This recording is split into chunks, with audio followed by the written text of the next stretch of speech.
Certain statements by or on behalf of D-Wave Quantum Incorporated in this interview are forward-looking as defined in the Private Securities Litigation Reform Act of 1995. These statements involve risks, uncertainties, and other factors that may cause actual results to differ materially from the information expressed or implied by these forward-looking statements and may not be indicative of future results.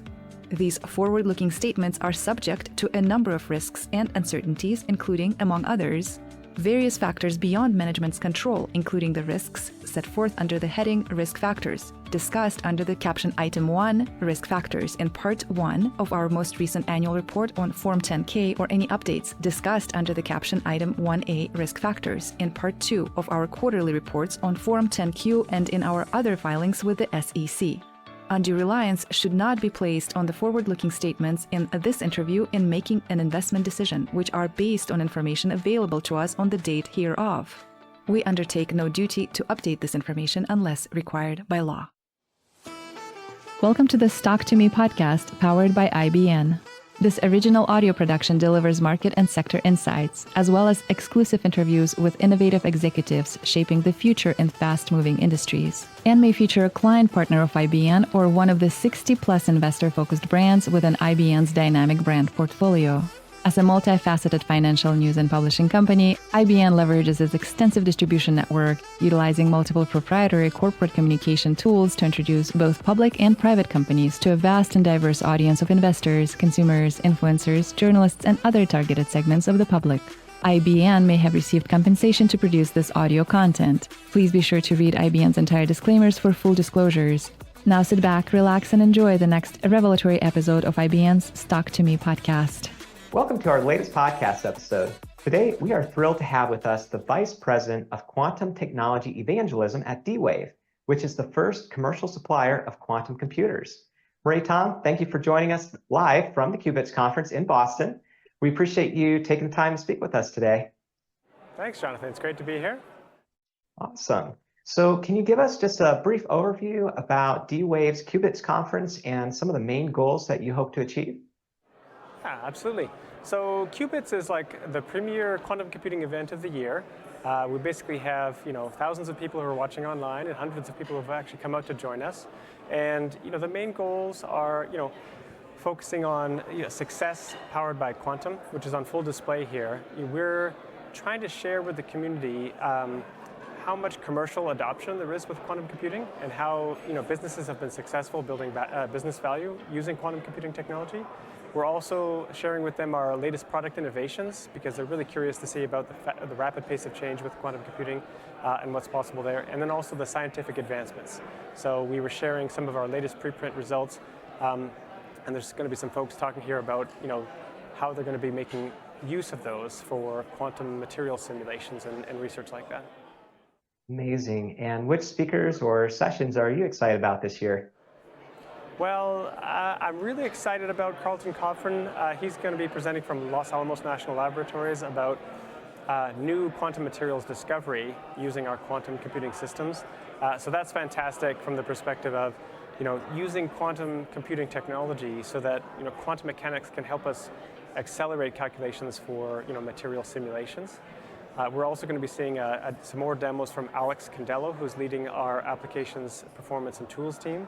He's going to be talking about some of our latest hybrid solver technology and how that's making it easier for people to solve business problems at larger scale and get high quality value.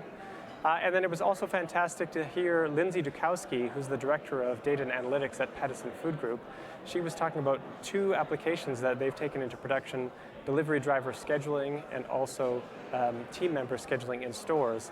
And just being able to hear such a relatable example about how they're helping save time with their teams in terms of generating schedules, take into account their employees' preferences, and then use it in production. I mean, her main quote that I took away was, "It just works." That's what's fantastic. It's not just about technology for its own sake. It's about the applications that we can drive with that technology and making sure that it has the availability and uptime that enterprise customers expect for their critical applications. Incredible. And what emerging trends in quantum computing are being showcased today and tomorrow?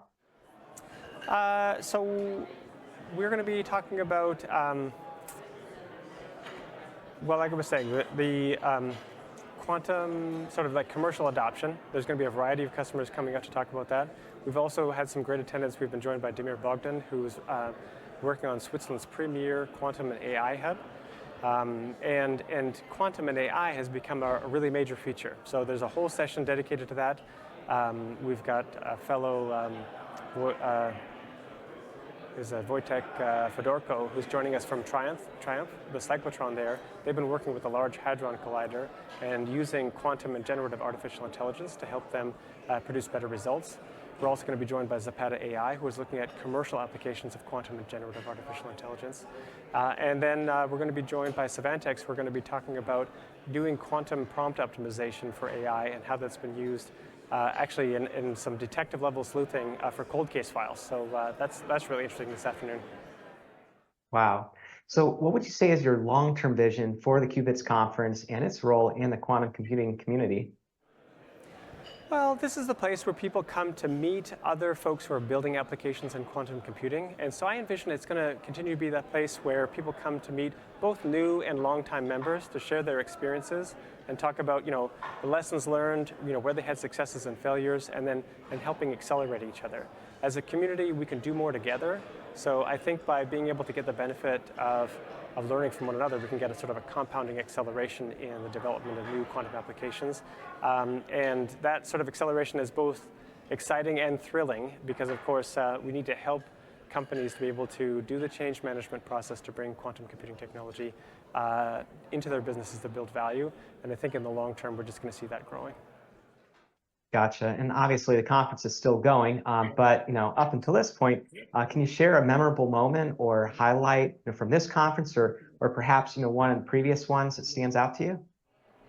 Yeah, well, thinking back to like January 2023 when we had last year's Qubits conference, Alan did a keynote presentation where we had several customers coming up on stage. We had Dale Moore from Davidson Technologies talking about missile defense and running live applications on stage.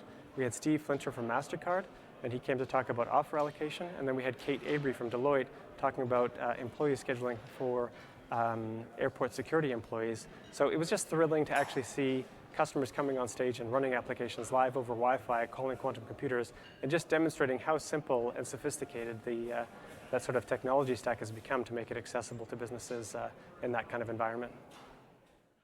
Very cool. And I went to your LinkedIn profile just before this interview, and I noticed that you've been at the company for over 20 years. So I just have to ask, what has it been like to witness and contribute to the company's evolution over that time?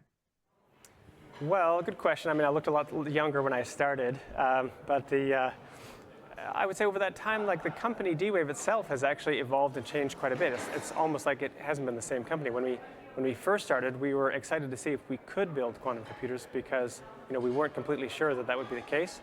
And then we basically started to lead the commercialization of quantum computing and making it available to companies to use. So that's been really exciting about getting the technology in customers' hands. And now to see those commercial companies coming back full circle and talking about the business value it's bringing them, running in production, having the service and the platform basically meet their needs for these production applications is just fantastic. So I think I'm really excited about getting it in more people's hands and having people benefit from hearing those stories and see how we can accelerate things in the future.